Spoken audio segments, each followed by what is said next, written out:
ಚರಂಚಮಠ ಅಜ್ಜಾರನ್ನ ಕರ್ಕೊಂಡು ಅಲ್ಲಿ ಕುಷ್ಠರೋಗಿಗಳಿಗೆ ಸುಡ್ಗಾಡಕ್ಕೆ ಹೋಗಿದ್ದೆ ನಾ.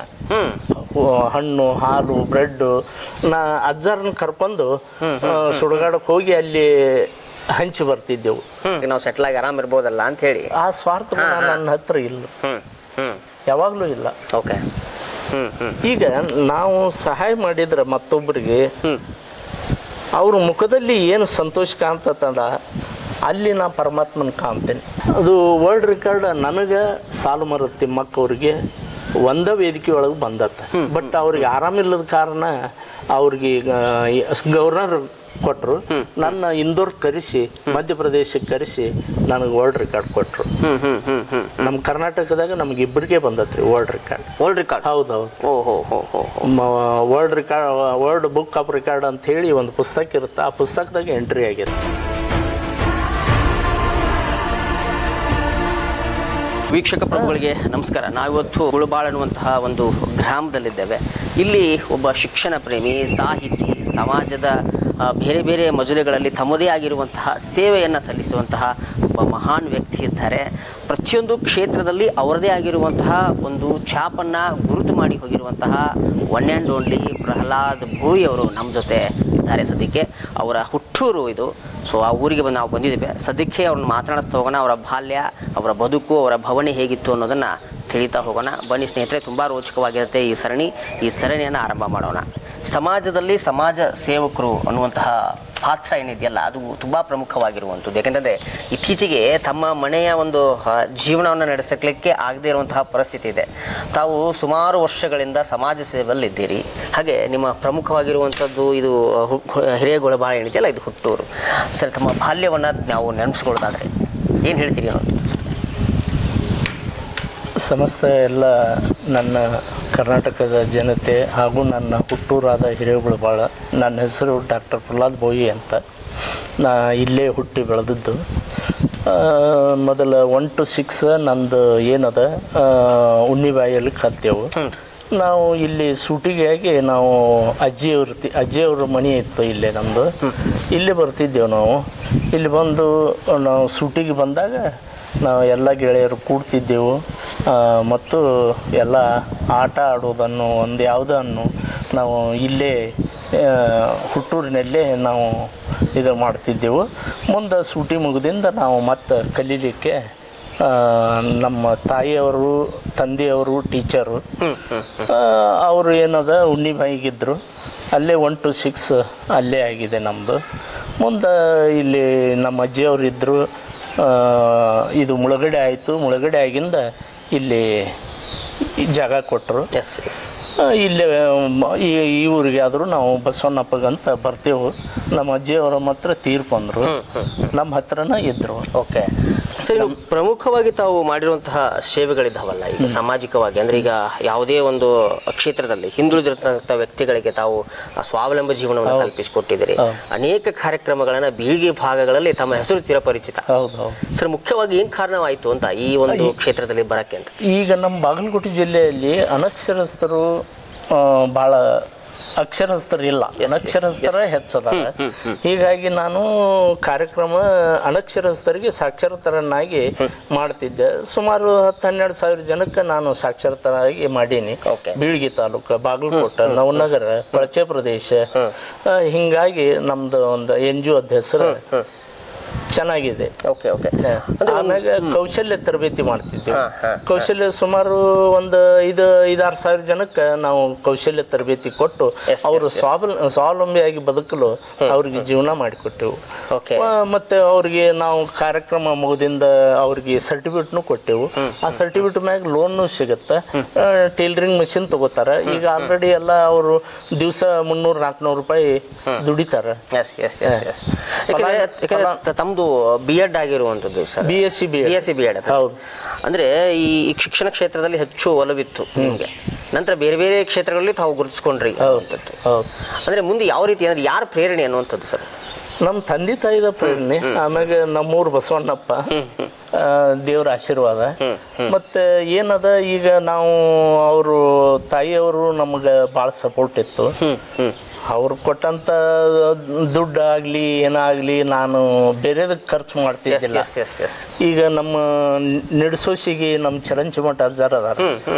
ಆಮ್ಯಾಗ ಇಲ್ಲಿ ಮೊದಲ ನಮ್ಮ ಜೋಡಿ ನಾವು PUC ಇದ್ದಾಗ 1982ದಾಗ ಚರಂಚಿಮಠ ಅಜ್ಜಾರನ್ನ ಕರ್ಕೊಂಡು ಅಲ್ಲಿ ಕುಷ್ಠರೋಗಿಗಳಿಗೆ ಸುಡ್ಗಾಡಕ್ಕೆ ಹೋಗಿದ್ದೆ ನಾ. ಹಣ್ಣು ಹಾಲು ಬ್ರೆಡ್ಡು ನಾ ಅಜ್ಜಾರನ್ನ ಕರ್ಕೊಂಡು ಸುಡ್ಗಾಡಕ್ಕೆ ಹೋಗಿ ಅಲ್ಲಿ ಹಂಚಿ ಬರ್ತಿದ್ದೆವು. ಅವಾಗಲಿಂದ ನನಗೆ ಬೆಳ್ಕೊಂಡ್ ಬಂದ್ಬಿಟ್ಟತ್ರಿ. ನಮ್ಮ ತಾಯಿಯವರಾದ್ರೂ ನನಗೆ ಒಳ್ಳೆ ಕೆಲಸ ಮಾಡ್ತಾನ, ಅವ ದುಡ್ಡು ಯಾವ್ದಕ್ಕೂ ಖರ್ಚು ಮಾಡೋದಿಲ್ಲ, ಇದಕ್ಕೆ ಮಾಡ್ತಾನ ಅಂತ ಅನ್ನೋದು ಗೊತ್ತಿತ್ತು. ಮತ್ತು ನಮ್ಮ ತಾಯಿಯವ್ರದ್ದು ಅವರು ಭಾಳ ಸಪೋರ್ಟ್ ಇತ್ತು ನಮ್ಗೆ. ಹೀಗಾಗಿ ನಮ್ಮ ತಂದೆ ತಾಯಿದ ನನಗೆ ಸಪೋರ್ಟ್. ಓಕೆ ಓಕೆ ಅದನ್ನ ಬೆಳೆಸ್ಕೊಂಡು ಬಂದುಬಿಟ್ಟೆ. ಮುಂದೆ ಮಿಲ್ಟ್ರಿಗೆ ಹೋಗ್ಬೇಕನ್ನೋ ಆಸೆ ಇತ್ತು. ಅವರು ನಮ್ಮನ್ನ ಕಳಿಸ್ಲಿಲ್ಲ, ಒಬ್ಬನ ಮಗ ಅಂತ, ಬ್ಯಾಡಪ್ಪ ಅಂತಂದ್ರು. ಹೀಗಾಗಿ ನಾನು ಹೆಚ್ಚು ಒಲವು ಮೂಡಿದ್ದು ಸಮಾಜ ಸೇವೆ ಒಳಗೆ. ಸುಮಾರು ಕಾರ್ಯಕ್ರಮ ಮಾಡೀನ್ರಿ. ಅವು ಎಲ್ಲ ಕೈಲೇ ಖರ್ಚು. ಆಮ್ಯಾಗ ಫ್ಲಡ್ ಬಂದಾಗ 3-4 ಊರಿಗೆ ಊಟ ಹಾಕ್ಸೀನಿ. ಫ್ಲಡ್ ಬಂದಾಗ ಅವಾಗ ಸನ್ಮಾನ್ಯ ಯಡಿಯೂರಪ್ಪ ಅವರು ಮುಖ್ಯಮಂತ್ರಿ ಇದ್ರು. ಬಾದಾಮಿ ತಾಲೂಕು, ಹುನಗುಂದ ತಾಲೂಕು. ಅವಾಗ ಫ್ಲಡ್ ಬಂದಾಗ ನಾನು ಸುಮಾರು ಜನಕ್ಕೆ ಊಟನೂ ಹಾಕ್ಸೀನಿ. ಅದು ಸ್ವಂತ ಖರ್ಚು. ಮತ್ತು ಈಗೇನು ಅವೇರ್ನೆಸ್ ಪ್ರೋಗ್ರಾಮ್ ಮಾಡ್ತಿದ್ದೆವು ಅವು ಆದರೂ ಗೌರ್ಮೆಂಟ್ದಿಂದ ಫಂಡ್ ಇಲ್ಲ. ಅವು ಆದರೂ ಸ್ವಂತ ಖರ್ಚಲ್ಲಿ. ಹೌದು, ಹಿಂಗೆ ಮಾಡ್ಕೊತ ಬಂದೀನಿ. ಕಟ್ಟಿಗೆ ಹೊಂದಿಸೀನಿ. ಯಾವುದು ನಾನು ನನ್ನ ಹಿತಕ್ಕೆ ನಾ ಎಂದೂ ಬಳಸ್ಕೊಂಡಿಲ್ಲ. ಮತ್ತು ಇಲ್ಲೇ ಬಸವಣ್ಣಪ್ಪನ ಗುಡಿನೂ ಐತಿ, ಅವನ ಸಾಕ್ಷಿ ನಾನು. ಮತ್ತು ಹೀಗಾಗಿ ನಾ ಮನ್ಯಾಗ ಯಾರಿಗೂ ಬೇಕಾಗಿಲ್ಲ, ಬೈತಾರೆ ಎಲ್ಲ. ಇದನ್ನ ಮಾಡ್ಕೊತ ಬಂದ ಕಡೆ ತನಕ. ಮತ್ತು ಮಂದಿ ಮಕ್ಕಳೊಳಗೂ ಇದನ್ನ ಮಾಡೋದಿಲ್ಲ. ಈಗಿನವ್ರಿಗೆ ಏನ್ರಿ ದುಡ್ಡು ಗಳಿಸ್ಬೇಕಷ್ಟೆ, ಬೇರೆ ಏನೂ ಇಲ್ಲ. ಹೌದ್ರಿ. ಈಗ ನಮ್ಮ ಮಿಸ್ಸಸ್ ಸಪೋರ್ಟ್ ಐತಿ. ಅವರೆಲ್ಲ ಮಕ್ಕಳಿಗೆ ಅದನ್ನ ನೋಡ್ಕೋತಾರ. ನಾನು ಸಮಾಜ ಸೇವೆ ಮಾಡ್ಕೊತ ಬಂದ್ಬಿಟ್ಟೇನಿ ಇಲ್ಲಿವರೆಗೆ. ಸರ್, ಎಲ್ಲೋ ಒಂದು ಕಡೆ ಅನ್ಸುತ್ತೆ ಈಗ ಸಮಾಜ ಸೇವೆಯಲ್ಲಿ ಎಲ್ಲೋ ಒಂದು ಕಡೆ ಒಂದು ಚೂರಾದ್ರೂ ಅನ್ಸುತ್ತೆ, ಯಾಕಪ್ಪ ಮಾಡ್ತೀನಿ, ಯಾವುದೋ ಒಂದು ಜಾಬ್ ಮಾಡ್ಕೊಂಡು ನಮ್ಮ ಮಟ್ಟಿಗೆ ನಾವು ಸೆಟ್ಲ್ ಆಗಿ ಆರಾಮ್ ಇರ್ಬೋದಲ್ಲ ಅಂತ ಹೇಳಿ. ಆ ಸ್ವಾರ್ಥ ನನ್ನ ಹತ್ರ ಇಲ್ಲ, ಯಾವಾಗಲೂ ಇಲ್ಲ. ಓಕೆ. ಈಗ ನಾವು ಸಹಾಯ ಮಾಡಿದ್ರೆ ಮತ್ತೊಬ್ಬರಿಗೆ ಅವ್ರ ಮುಖದಲ್ಲಿ ಏನು ಸಂತೋಷ ಕಾಣ್ತದ ಅಲ್ಲಿ ನಾ ಪರಮಾತ್ಮನ ಕಾಣ್ತೇನೆ. ನನಗೆ ಸಂತೋಷ ಆಕತಿ ಅಷ್ಟೇ. ಉಳಿದದ್ದು ಏನು ನನಗೆ ಅವರಿಂದ ಯಾರಿಂದನೂ ನನಗೆ ಇದು ಇಲ್ಲ. ಯಾರಿಂದನೂ ಅಪೇಕ್ಷೆ ಮಾಡೋದಿಲ್ಲ, 10 ಪೈಸೆ ಅಪೇಕ್ಷೆ ಮಾಡೋದಿಲ್ಲ. ಇಲ್ಲಿವರೆಗೂ ಹಂಗ ಬಂದೀನಿ. ಈಗ NGO ಸ್ಥಾಪನೆ ಮಾಡಿದ್ರಿ, ಏನ್ ಸರ್ ತಮ್ಮ NGO ಸರ್? NGOದಿಂದ ಈಗ ಸಾಕಷ್ಟು ಹೆಲ್ತ್ ಪ್ರೋಗ್ರಾಮ, ಆಮ್ಯಾಗ ಇವು ಏನದ ಕೌಶಲ್ಯ ತರಬೇತಿ, ಆಮ್ಯಾಗ ಇವು ಅಡಲ್ಟ್ ಎಜುಕೇಶನ್ದಿಂದನೂ ಕೊಡ್ತಾರ ಕಾರ್ಯಕ್ರಮ. ಅವಾಗ ಇದ್ದಾಗ ಮಾಡೇವು. ಅವಾಗ ಏನದ ನಾವು ಕೆಲ್ಸಕ್ಕೆ ತಗೋತಿದ್ದೆವು, ಅವ್ರಿಗೆ ಗೌರವಧನ ಕೊಟ್ಟು ಕಳಿಸ್ಬಿಡ್ತಿದ್ದೆವು. Okay okay. 6 ತಾಲೂಕನ್ನು ಮೇಂಟೈನ್ ಮಾಡೀನಿ, ಒಬ್ಬನ ಮೇಂಟೈನ್ ಮಾಡಿ. ಏನು ಸರ್ ಹೆಸರು ಏನಿತ್ತು NGO ಹೆಸರು ಏನಿತ್ತು? NGOದ ಹೆಸರು ದಿವ್ಯ ದರ್ಶನ ಗ್ರಾಮೀಣ ಅಭಿವೃದ್ಧಿ ಹಾಗೂ ಸ್ವಯಂ ಉದ್ಯೋಗ ತರಬೇತಿ ಸಂಸ್ಥೆ ಅಂತ. ಎಷ್ಟನೇ ಇಸ್ವಿಲಿ ಸರ್? ಸುಮಾರು 2007-8 ನಾ ಸ್ಥಾಪನಾ ಮಾಡೀನಿ. ಮೊದಲಾದ್ರೂ ಮಾಡ್ತಿದ್ದೆವು, ಬಟ್ ನಾನು ಒಂದು ಸಂಸ್ಥೆಯಿಂದ ಗುರುತಿಸ್ಕೊಂಡು ಕೆಲಸ ಮಾಡಿ. ಎಷ್ಟೇ, ಮತ್ತೇನು. ಓಕೆ ಸರ್, ಇನ್ನು ತಮಗೆ ಹಲವಾರು ಪ್ರಶಸ್ತಿಗಳು ಬಂದಿರುವಂಥದ್ದು ತಮ್ಮನ್ನು ಗುರುತಿಸಿಕೊಂಡು. ಮುಖ್ಯವಾಗಿ ತಾವು ಹಿಂದೆ ತಮ್ಮ ಒಂದು ಎಲ್ಲಿ ಹಳೆ ಸಂದರ್ಶನದಲ್ಲಿ ಹೇಳ್ಕೊಂಡಿದ್ರಿ, ಸಾಲುಮರದ ತಿಮ್ಮಕ್ಕನವರು ಜೊತೆ ಆತ್ಮೀಯತೆ ಹಾಗೂ ಅವ್ರ ಜೊತೆನೆ ತಾವು ಪ್ರಶಸ್ತಿಯನ್ನ ಸ್ವೀಕಾರ. ಏನ್ ಸರ್ ಅದ್ರ ಬಗ್ಗೆ ಹೇಳೋದಾದ್ರೆ? ಅದು ವರ್ಲ್ಡ್ ರೆಕಾರ್ಡ್ ನನಗೆ ಸಾಲುಮರದ ತಿಮ್ಮಕ್ಕ ಅವ್ರಿಗೆ ಒಂದ ವೇದಿಕೆ ಒಳಗೆ ಬಂದತ್ತ.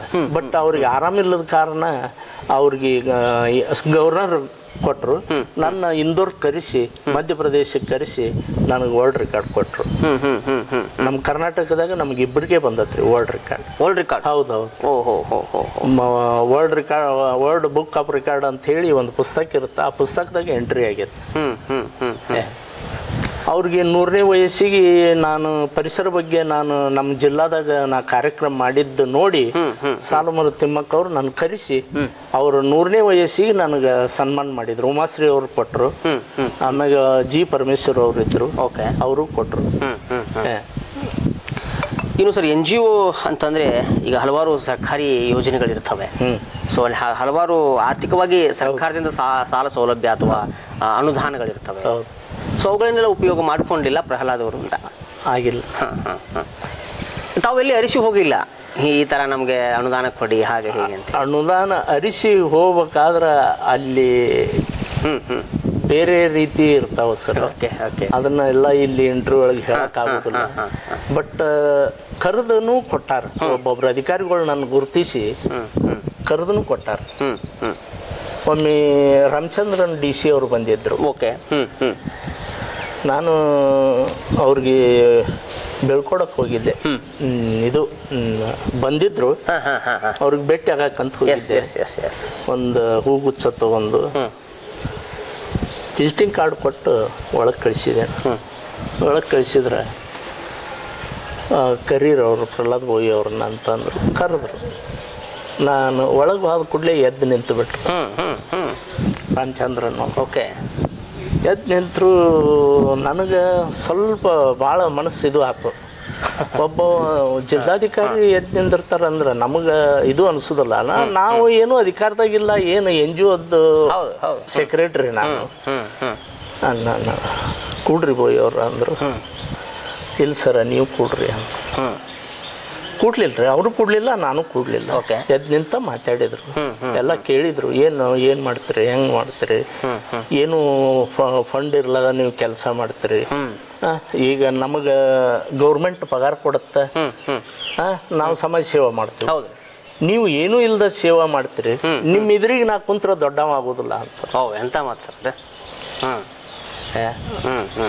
ಬರುವವರೆಗೂ ಎದ್ದು ನಿಂತ ಮಾತಾಡಿದ್ರು, ನಾನು ಎದ್ದು ನಿಂತ ಮಾತಾಡಿದ್ರು. ನನ್ನ ಬಳಗನೂ ಬಂದಿತ್ತು ಒಂದಿಷ್ಟು ಮಂದಿ, ಅವರು ಎದ್ದ ನಿಂತಿದ್ರು. ಯಾರು ಕೂಡ್ಲಿಲ್ಲ. ಸಾಹೇಬ್ರು ಎದ್ದು ನಿಂತಾರಲ್ಲ, ನಾವು ಹೆಂಗೆ ಕೂಡಕ್ಕಾಕತ್. ಆ ರೀತಿ ಒಂದು ರೆಸ್ಪೆಕ್ಟ್ನು ಐತ್ರಿ ಸರ್. ಈಗ ಸದ್ಯಕ್ಕೆ ತಮ್ಮ NGO ಕಾರ್ಯ ಮಾಡ್ತಾ ಇದೆ ಬಾಗಲಕೋಟೆ ಭಾಗದಲ್ಲಿ ಅನ್ನೋದು, ಜೊತೆಗೆ ತಮ್ಮ ಕುಟುಂಬನೂ ಸಹ ಅದರಲ್ಲಿ ಹೇಗಿದೆ, ಅದರ ಪಾಲ್ಗೊಳ್ಳಿಕೆ ಹೇಗಿತ್ತು ಅಂತ? ಅಂದ್ರೆ ಸರ್, ಅವರು ಮನೆಯೊಳಗೆ ಎಲ್ಲ ಅವರು ನೋಡ್ಕೋತಿದ್ರು. ನಾವು ಸಪೋರ್ಟ್ ಇದ್ದಲ್ಲೇನ ಮಾಡೇವು ನಾವು ಇಲ್ಲಿವರೆಗೆ. ಸಪೋರ್ಟ್ ಇಲ್ದ ಮಾಡಕ್ ಸಾಧ್ಯ ಇಲ್ಲ. ಈಗ ಅವರು ಗೌರ್ಮೆಂಟ್ ಹೈಸ್ಕೂಲ್ ಹೆಡ್ ಮಾಸ್ಟ್ರು. ಮನ್ಯಾಗ ಅಡಿಗೆನೂ ಮಾಡ್ಕೋಬೇಕು, ಈ ಕಡೆ ಸಾಲಿಗೂ ಹೋಗ್ಬೇಕು, ಬಂದು ಮತ್ತೆ ಅಡಿಗೆನೂ ಮಾಡ್ಬೇಕು, ಮತ್ತು ಇವು ನಮ್ಮ ತಾಯಿಯವ್ರದ ತಂದೆಯವ್ರದ ಸೇವಾ ಮಾಡ್ಬೇಕು. ನಮ್ಮ ಮಿಸ್ಸಸ್ ಸಪೋರ್ಟ್ ಭಾಳ ಐತ್ರಿ. Okay sir. ಇನ್ನು ಅದೇ ವಿದ್ಯಾಗಿರಿಯಲ್ಲಿ ತಾವು ವಾಸ? ವಿದ್ಯಾಗಿರಿ ವಾಸ. ಆಫೀಸ್ನು ಅಲ್ಲೇ 19ನೇ ಮೇನ್ ರೋಡಿಗೆ, ಕಾಲೇಜ್ ರೋಡಿಗೆ ಇದೆ.